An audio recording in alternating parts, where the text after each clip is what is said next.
La tournée Blonde Ambition de Madonna en 1990 l'a fait passer de star de la pop à icône de la mode. Je veux conquérir le monde. Le soutien-gorge conique rose dévoilé lors de la tournée est devenu synonyme de Madonna et fait désormais partie intégrante de l'histoire de la culture pop.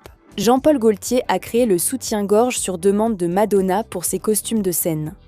Gaultier et Madonna ont transformé le soutien-gorge conique en une pièce audacieuse et provocante, remplaçant les courbes par des pointes rigides. Après de nombreux siècles où les corsets modelaient le corps des femmes, le soutien-gorge conique a défié cette silhouette de manière agressive. En 1991, le duo a créé un autre moment de mode au Festival de Cannes, avec un soutien-gorge conique en soie et une culotte bouffante corsetée. Ce n'était pas totalement nouveau, mais les détails raffinés de Gaultier et l'idée de Madonna de porter des sous-vêtements avec un manteau en satin rose apportaient de la fraîcheur. Ce look évoque divers modèles de lingerie des années 1930 à 1960, surtout le soutien-gorge obus popularisé par des pin-up tels que Marilyn Monroe.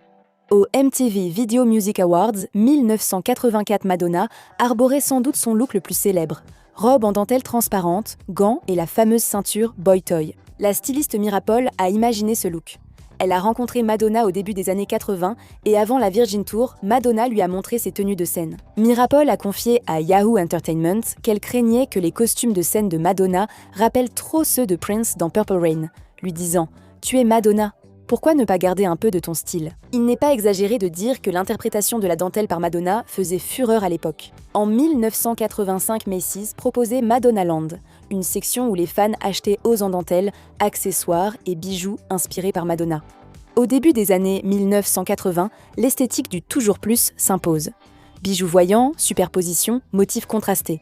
Madonna adopte ce style et inspire une génération de jeunes branchés. Elle a avoué à Jane Pauley dans Today en 1987 aimer les pièces vintage, expliquant que sa robe bleue à fleurs des années 1950 venait d'une friperie. Je l'ai juste vue et j'ai adoré la couleur et tout le reste. Je l'ai trouvée incroyable. La tendance de la mode rétro faisait tomber les barrières financières habituellement associées à la mode. Les années 80 étaient pleines d'expérimentations stylistiques, comme les scènes underground des drag queens et des club kids. Madonna arborait aussi une tenue typique des années 80 pendant le Virgin Tour 1985. Crop top, leggings en dentelle violette, mini-jupe ceinturée, bomber à motifs et un nœud. Cyndi Lauper a aussi mis en avant l'esthétique de la récup en arborant ce style en se produisant lors de l'ouverture du premier Hard Rock Café de San Francisco en 84. L'esprit libre de Lauper transparaissait dans son style éclectique, et elle comme Madonna se sont rapidement imposées comme des icônes de la mode dès leur début sur la scène. Je ne pensais pas qu'elle m'aimait autant. Tout au long du XXe siècle, les femmes qui portèrent des vêtements masculins allaient à contre-courant avec leur style garçon manqué rebelle. Madonna a lancé son propre look garçon manqué discret dans Papa Don't Preach en 1996. Ce nouveau look montrait une facette de Madonna avec une touche punk, et cette esthétique est devenue très populaire dans le grand public. Même si elle y a apporté sa propre touche, Madonna n'était pas la première superstar de la musique à adopter ce style. Debbie Harry, visage du groupe Blondie, arborait des looks garçons manqués avant la célébrité. Harry remarquait aussi que le style de Madonna rappelait le sien dans les années 80, déclarant à The Express « Je me suis retrouvée confrontée de plein fouet au phénomène Madonna. Peut-être que c'est ma paranoïa, mais elle avait beaucoup de mes looks. En regardant de près, certaines photos d'elle et moi se superposent totalement. C'est une grande méga superstar. Elle est merveilleuse. » Kim Kardashian et d'autres célébrités portent de la lingerie pour des looks mode audacieux depuis des années. Mais déjà, en 1986, Madonna portait un bustier provoquant avec des pompons dorés dans le clip de Open Your Heart.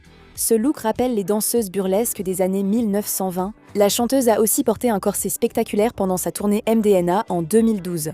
La musicienne et mannequin superstar Grace Jones portait fréquemment de la lingerie gainante comme pièce de mode dans les années 1970, ainsi que des bustiers iconiques, dont une robe corsée en cage en 1989. En 2020, Jones a évoqué en interview avec Dazed que Madonna copiait son style, disant « Madonna venait me voir, je le sais, car les jeunes me disaient « Tu sais qui était là ?» Madonna était là. Au fil des ans, Madonna a montré son amour pour les icônes de la mode d'antan. Dans son clip de 1984 pour Material Girl, elle rend hommage à Marilyn Monroe dans Diamonds Are a Girl's Best Friend du film Les hommes préfèrent les blondes. Diamonds are a girl's best friend. Dans la vidéo, Madonna porte une robe bustier rose très similaire, des gants roses, la coiffure et le maquillage iconique de Monroe, ainsi que des diamants. Madonna a rendu hommage à Monroe avec un autre look lors de sa performance de Sooner or Later, aux Oscars 1991. Elle portait une robe Bob Mackie inspirée de Monroe, avec des diamants Harry Winston au cou et au poignet. En 1986, Madonna a adopté un look plus discret, oscillant entre glamour et punk, avec des barésilles, des bottes et du cuir. Madonna a changé de style au fil des ans, mais y revient souvent. Dans Hung Up, en 2005, Madonna adopte une touche du début des années 2000 avec des barésilles discrets, une veste en cuir violette et des bottes assorties. Les gens portent des barésilles, du cuir et des bottes depuis les années 1970. Avec Hurry Up, la regrettée chanteuse principale du groupe post-punk The Slits et pionnière de l'esprit punk, Madonna poursuit l'exploration de son côté punk. Au Met Ball de 2013, elle portait des barésilles déchirées, une veste en tartan clouté et des gants en cuir sans bas. Même en 2022, Madonna continue d'arborer le cuir et les résilles, publiant souvent ses looks sur Instagram. Depuis des décennies, les créateurs défient les normes de genre dans la mode. Le clip Vogue de Madonna en 1990 s'inspire fortement de la scène ballroom des années 80. Ne reste pas là sans rien faire. Allons-y, prends la pause, il n'y a rien de plus simple. Elle a joué avec les codes de genre en portant des vêtements masculins et féminins dans le clip, et la chorégraphie rendait hommage au voguing, danse issue des drag balls à Harlem subvertissant les normes de genre. José Gutiérrez et Luis Camacho, danseurs issus des balls new-yorkais, ont initié Madonna au voguing et chorégraphié le clip de Vogue. Cette vidéo a popularisé ce style de danse et la culture des balls. Le duo a aussi chorégraphié la tournée Blonde Ambition World Tour. 2 ans après Vogue, Madonna sort Erotica, poursuivant son exploration de la sexualité et du genre. Dans le clip vidéo d'Erotica, par exemple, Madonna incarnait Mistress Dita masquée, arborant un haut noir transparent avec un col de chemise et une cravate noire par-dessus un corset noir. En matière de style mixte, l'athléisure est sans doute le plus marquant du XXIe siècle, et Madonna le portait déjà vers 2005. Au début du XXIe siècle, elle a quitté ses tenues Jean-Paul Gaultier des années 90 pour des vêtements de sport et des goûters élégants avec son mari britannique Guy Ritchie. Récemment mariée et installée de l'autre côté de l'Atlantique, on la voyait souvent dans la rue portant des survêtements Adidas de toutes les couleurs de l'arc-en-ciel. Un style à la Liam et Noel Gallagher, agrémenté de casquettes de camionneur, grosses lunettes de soleil et sacs de créateur. Ces looks du milieu des années 2000 étaient loin de la tendance athléisure qui a révolutionné le style urbain en 2016. Pourtant, la reine de la pop a su sublimer ce style à sa façon. Dans le pur style Madonna, elle a discoïsé une partie de ses tenues athléisure en ajoutant des paillettes argentées scintillantes sur les bandes de son survêtement de tournée. Qui aurait pu prévoir que les doudounes, les baskets de randonnée et d'autres pièces fonctionnelles deviendraient des articles à la mode grâce à la tendance normcore des années 2010 ? Eh bien, il semble que Madonna l'avait anticipé. Oui, vraiment. Bien que surtout connue pour ses looks de showgirl, la pop star a aussi souvent porté des tenues ordinaires hors scène dans les années 2000. Mais je le suis toujours. Je suis toujours une vraie boss. Le terme « normcore » a été créé en 2013 pour désigner le passage des tenues extravagantes à des vêtements plus utilitaires et décontractés. Madonna s'habillait normalement près de 10 ans avant que le normcore ne s'impose. En t-shirt et lunettes de soleil ou en pantalon bleu avec sa fille, la diva du disco semblait accessible. De nombreux looks décontractés de Madonna dans les années 2000 reflètent l'esthétique sportive des mannequins hors podium dans les années 2020. La mode est cyclique, mais le style de Sa Majesté reste éternel. Playboi Carti, rappeur gothique mystérieux, et Madonna, icône gay disco, paraissent opposés en style.